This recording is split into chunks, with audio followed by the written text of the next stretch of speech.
Hey everyone, Adam here, So Wizard Podcast. I have a review for you today.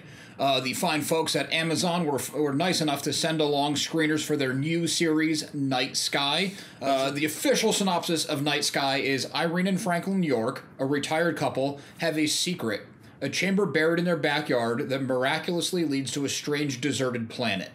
When an enigmatic young man arrives, the Yorks' quiet existence is upended, and the mysterious chamber they thought they knew so well turns out to be much more than what they could have ever imagined.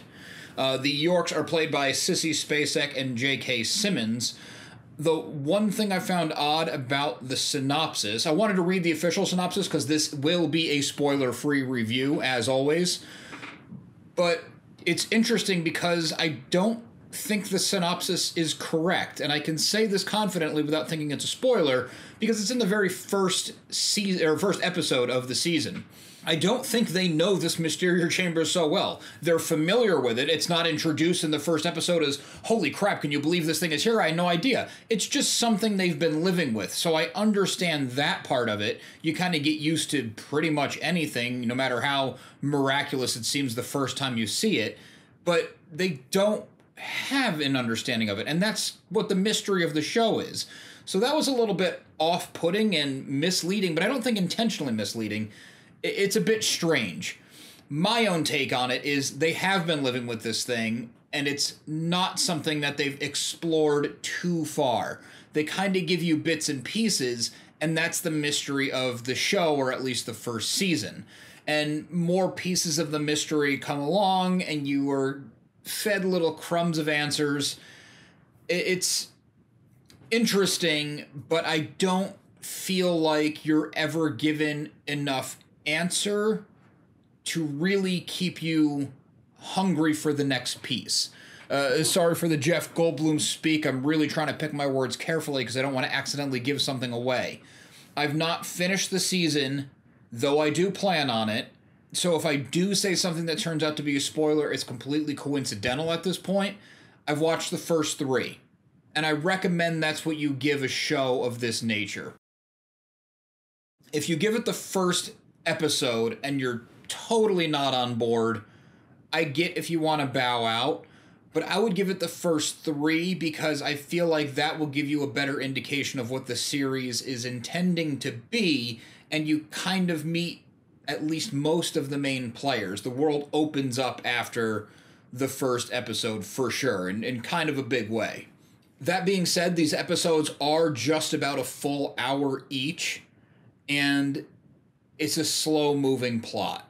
I was actually more interested in the real world, the real-life relationship between the Yorks than I was this mystery chamber. Maybe it's a wormhole. I'm not really sure what this thing that leads to this outer space existence really is. And then when the world opens up, you kind of lose some of that intimate feeling of the main 2, even though they are still kind of the core focus. I feel like there's a lot of elements here that I really like, and so far they haven't fully come together. I'm intrigued enough. I do want to at least see the first season through, depending on the answers we get and how it wraps up. I don't know if I want a second season yet. And I think a big part of it is a little bit of bias because I'll watch J.K. Simmons do anything. That dude's amazing, and he's great in this. Sissy Spacek is great in this. That's the weird thing of not being able to give this a strong recommend, is that I can't really point to anything that's a strong dislike.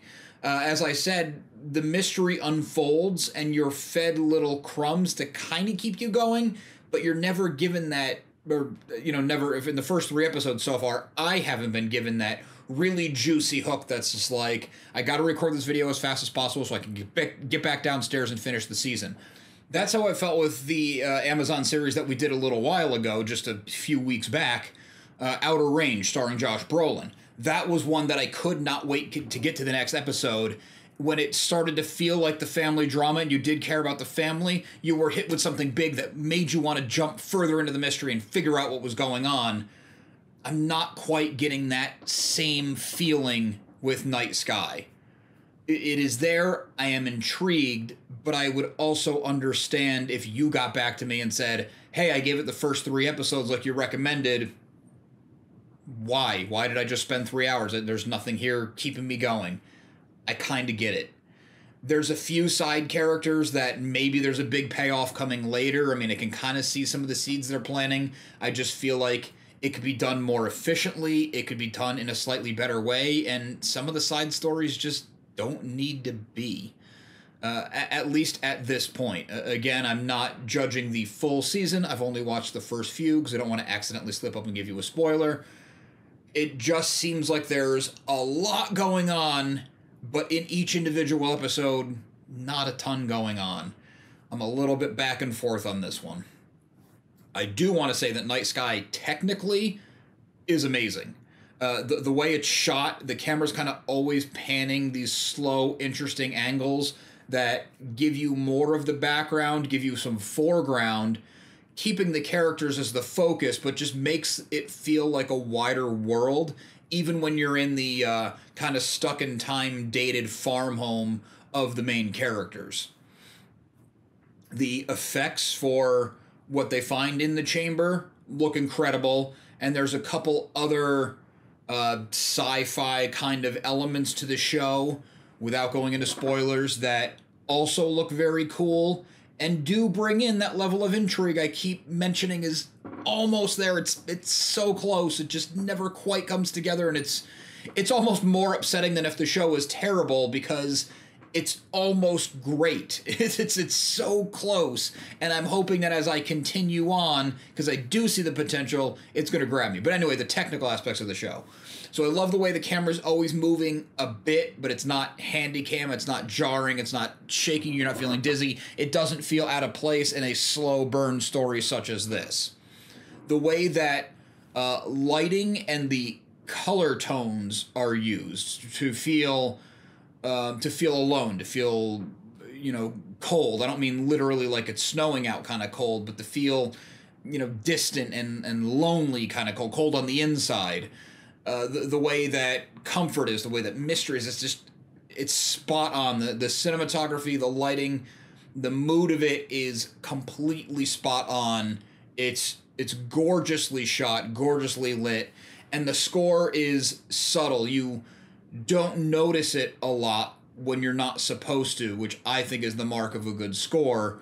And then when the mystery elements are there, it's kind of this timeless score that feeds into the visuals of the tone. It feeds into what the camera work is doing. It feels into what the characters are feeling, of course, what a score is supposed to do, but also does this cool thing where this show could almost take place at any time. I mean, watching it with the cars and the cell phones and stuff, you see that it's more or less present day, but you can feel that way 5 years ago or 10 years from now. I would think there's nothing so drastic, and the score is a big part of that, where you're feeling like, oh, this is something that was shot in 2021, and this is definitively why. It's cool that they kept that kind of open, because I think it would be distracting from what the mystery is supposed to be. I know that one was a little bit of a mixed bag. I said some really nice things, but also said some things that didn't really sell me so well on it. Hopefully that wasn't muddy and confusing. Night Sky premieres May 20th on Amazon Prime. I'm not sure if it's a week-to-week or if it's all episodes at once. I kind of get the feeling it's going to be all episodes drop at once.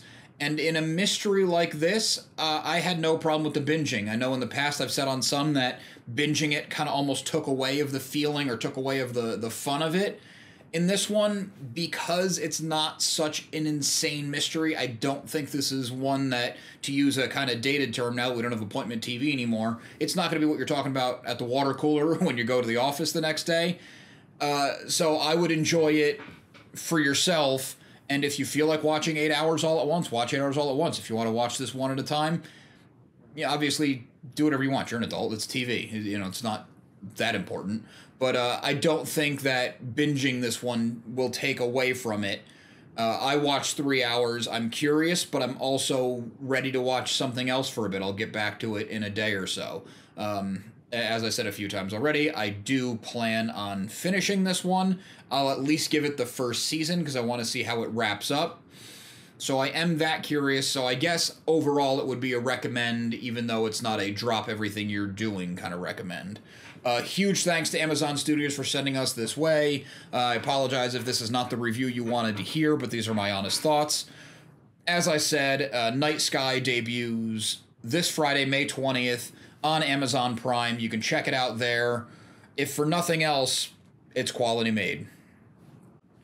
Make sure you like and subscribe. We have a lot more screeners, a lot more new movie coverage, a lot more interviews, unboxings, comic reviews, everything you love coming your way. You're definitely not going to want to miss out. Speaking of not wanting to miss out, So Is Her Podcast can also be found on Patreon, where for as little as $1 a month, you get multiple monthly bonus shows. SoIsHerPodcast.com is your resource for reviews, recommendations, videos, merchandise, and more. We love hearing feedback, so drop us a note in the comments, leave us something on social media. All the accounts will be found after the show and in the show notes. And on a more personal note, a good friend and I have an ongoing comedy comic series. It's called Social Studies. It's a slice of life comedy, as I just said, series where we kind of write it like a 90s sitcom and we style after the 90s cartoons that we grew up on and inspired us. It's a little bit coming of age. It's a little bit of if we could go back and do things over. And it's just a great time. There's 9 issues available now.